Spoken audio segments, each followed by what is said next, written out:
Kamusta mga kakanayon? Mantila lamot, ugto. Ang ulam ko po ay boiled okra na may sawsawang toyo mansi. At syempre, ito pong ginataang hipon.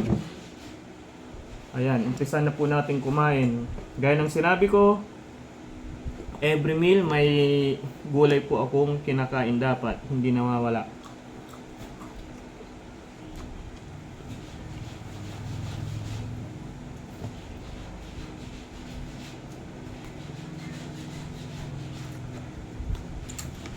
Ayun.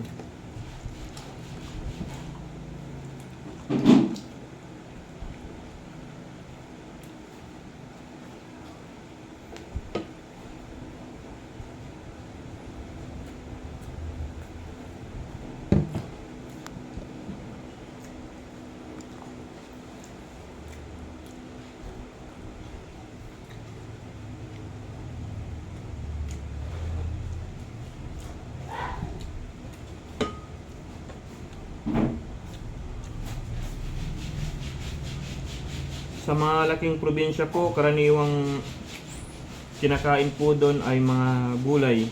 Minsan nakukuha lang sa likod ng bahay or pwedeng mahingi sa kapitbahay. Medyo may kamurahan ang gulay sa probinsya kaysa dito sa syudad.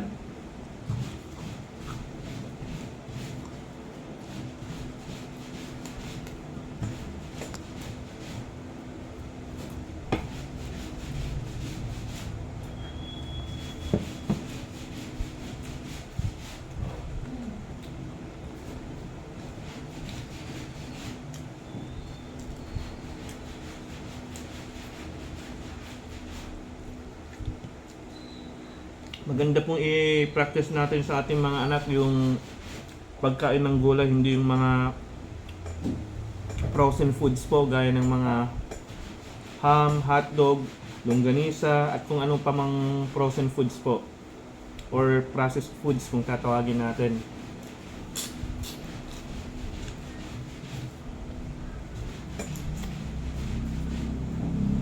Kasi sa panahon ngayon, usually yung mga kinakain natin may mga halong chemical na.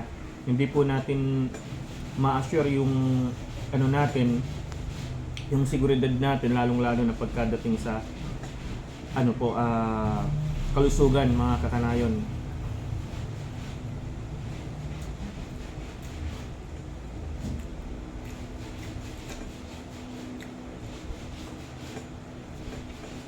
Ingat po pala tayo kasi may bagyo na naman, bagyong Hana ata na magdadala ng ulan gawa ng habagat. Yeah. Hindi kasi masarap. Ang galak dito na. Kain po tayong lahat. Nervous ako sa iyo na.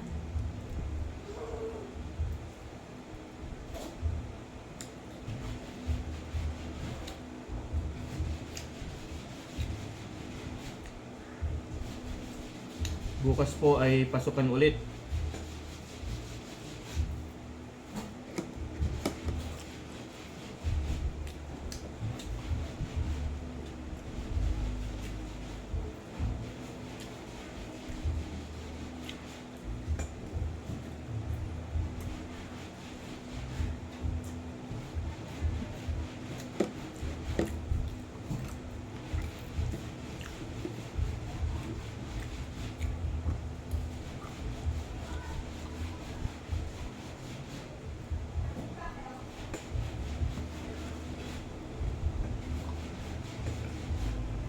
Ang kinakain po natin ay wala sa kung gaano ka-expensive or gaano kamahal yung kinakain natin. Ang mahalaga po yung sustansyang makukuha po natin doon sa kinakain natin. Hindi po nakukuha yan kung gaano kamahal yung kinain mo or gaano kamura yung kinain mo. The important is yung nutrients or yung sustansyang makukuha po natin dun sa kinakain natin.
Sarap ng okra.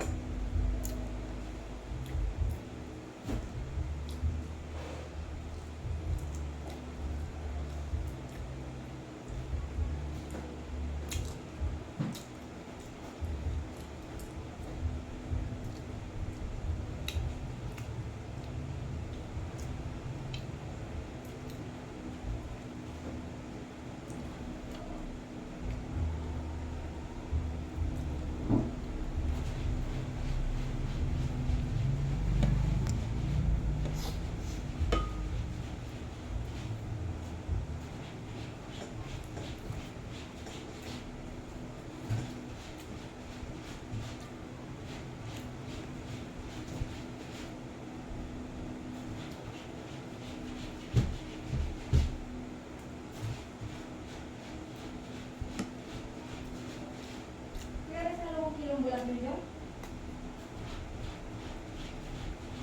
Yan?